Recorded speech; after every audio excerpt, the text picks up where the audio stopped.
მოგესალმებით, მე მარიამ ჩხიკვაძე ვარ, ეს კი ჩოხატაურის საქემო რადიო, მისი ხმა. შეგახსენებთ, რომ ჩვენი პროექტი ხორციელდება DVB International-ისა და გერმანიის საგარეო საქმეთა სამინისტროს მხარდაჭერით და მისი მიზანია ქალების გაძლიერება და გენდერული თანასწორობის შესახებ ცნობიერების დონის ამაღლება. დღეს ჩვენი სტუმარია ნათია ლალიაშვილი, ორგანიზაცია ქალები ქალებისთვის თანადამფუძნებელი და მასთან ერთად ვისაუბრებთ ორგანიზაციის პროექტებისა და ღირებულებების შესახებ. ნათია, მოგესალმებით, ძალიან დიდი მადლობა, რომ გვეწვიოთ სტუდიაში და დავგითხრათ დრო. მოგესალმები მარიამ, მივესალმები შენს მსმენელს, მადლობა მინდა გადაგიხადო მოწვევისთვის. რაც შეეხება ორგანიზაციას, ჩვენი ორგანიზაციის არსებობის იდეა ეკუთვნის, რა თქმა უნდა, ჩვენს თანადამფუძნებელს ირინა ბაქრაძეს.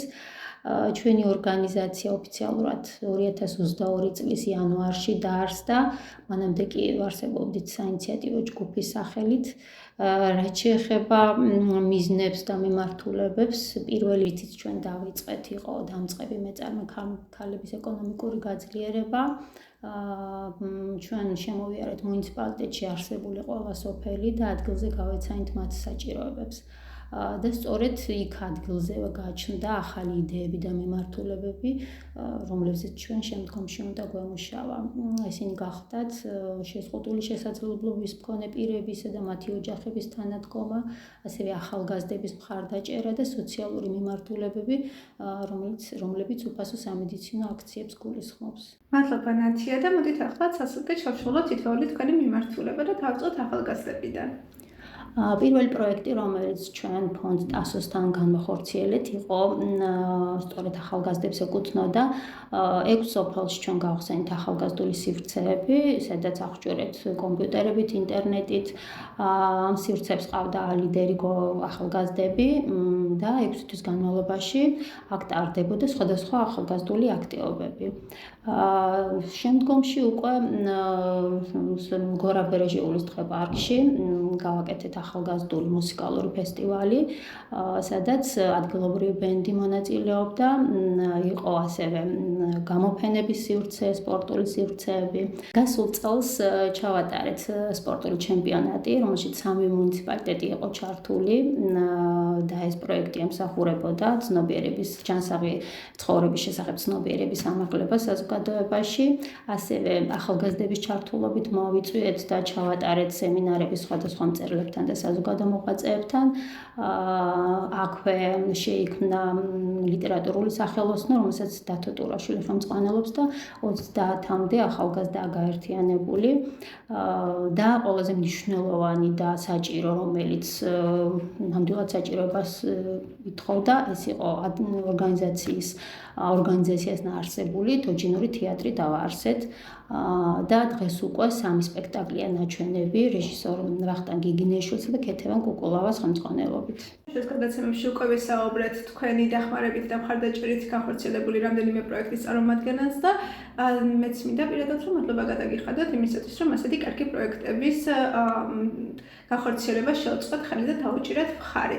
და ახლა ერთ-ერთ ასეთ კარგ პროექტებს რო გადავიდეთ მეთამაშეზე და მოგვიყავით ასაკეთებ შიშიმო ბავშვებისა და მათ მშობლების მხარდასაჭერად.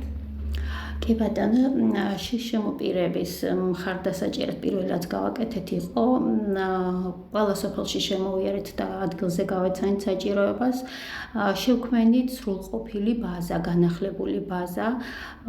შემდეგ უკვე დავაარსეთ მშობელთა კლუბი და კომპანია ბახვიხესის ფინანსური მხარდაჭერით ამ კლუბში უკვე მესამე წელია მოწვეული ყავს არაჩვეულებრივი ფსიქოლოგი ნინო კერესელიძე და ამ ხნის განმავლობაში უტარდებათ მათ თერაპიის კურსები.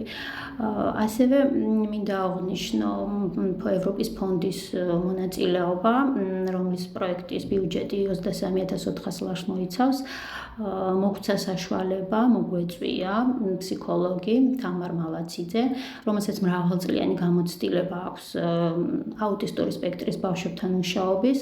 მოხდა ამ ბავშვების შეფასება, შემდგომ უკვე ამ პროექტის ფარგლებში ურეკის ფსიქოსარეაბილიტაციო ცენტრში მათთვის თერაპიების ჩატარება და დღეს უკვე გამოცდილებამ და საჭიროებამ აჩვენა, რომ უკვე ადგილზე საჭირო იყო ასეთი ცენტრის გახსნა და სწორედ დღესდღეობით ჩოხატაურში არსებობს სარეაბილიტაციო ცენტრი მეთამაშე, სადაც 18 წლამდე ბენეფიციარებს უტარდება თერაპიები, ქცევის თერაპია, მეტყველების თერაპია, ასევე ფსიქოლოგის მომსახურება.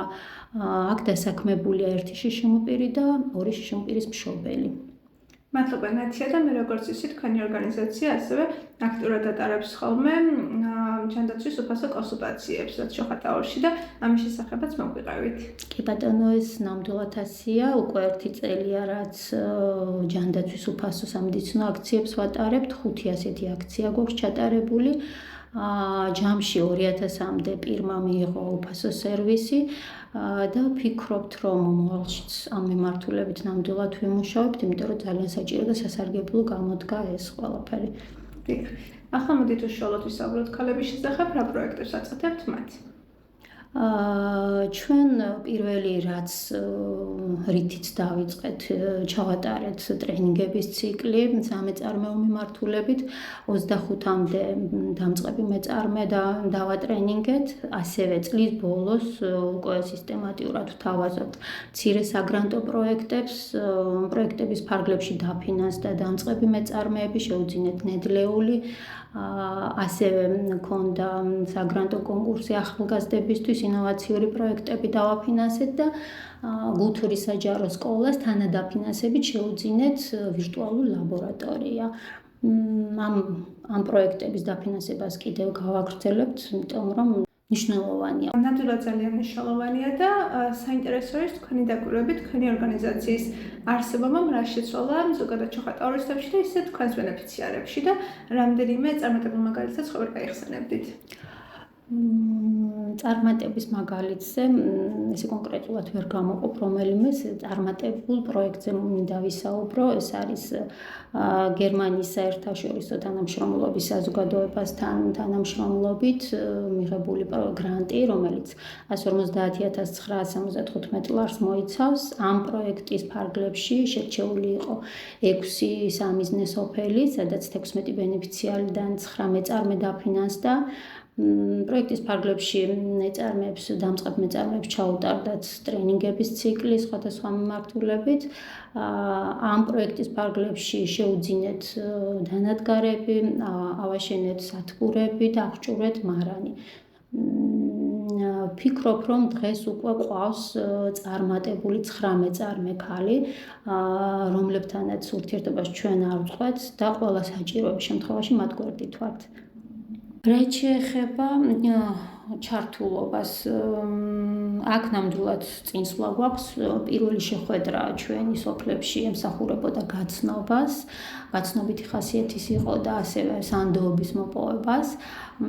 დღესდღეობით ჩვენთან ნამდვილად ბევრი ქალბატონია ჩართული უკვე ჩვენს პროექტებში და გააჩნდა იმედი მათში იმის, რომ თუ კი რამეს მიზნად დაისახავენ, ის აუცილებლად განხორციელდება.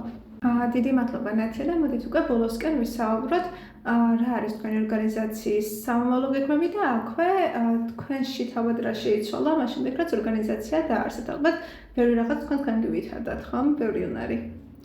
ჩვენ მთელი ამ 3 წლის მანძილზე ჩვენც მათთან ერთად ვითარდებოდით და ვიზრდებოდით, იმიტომ რომ ადრე არანაირი გამოცდილება არ გაგვაჩნდა მსგავსი მუშაობის. აქვე მინდა ვისარგებლო და მადლობა გადაუხადო ყველა იმ სამთავრობო თუ არასამთავრობო ორგანიზაციას, ვინც კი ნდობა გამოგვიცხადა და გაგვიჩინა იმის შესაძლებლობა, რომ ეს პროექტები ჩვენ დაგვეფინანსებინა. ვფიქრობთ, რომ მომავალშიც გავაგრძელებთ თანამშრომლობას და კიდევ ბევრ საინტერესო პროექტს შევთავაზებთ ჩვენს ქალბატონებს, გურულ ქალბატონებს. ნათია, ძალიან საინტერესო იყო თქვენთან საუბარი, გისურვებთ წარმატებებს თქვენს ორგანიზაციასა და ქალებს ასევე, რომლებიც ჩართულები არიან თქვენს პროექტებში და დიდი მადლობა კიდევ ერთხელ, რომ მოგზაურობთ და დაგვიდგათ დრო. მადლობა შენ, მარიამ, მოწვევისთვის. მადლობა სულ ჩვენს მსმენელსაც, შევხვდებით შემდეგ გადაცემაში ახალი თემითა და ახალი სტუმრებით.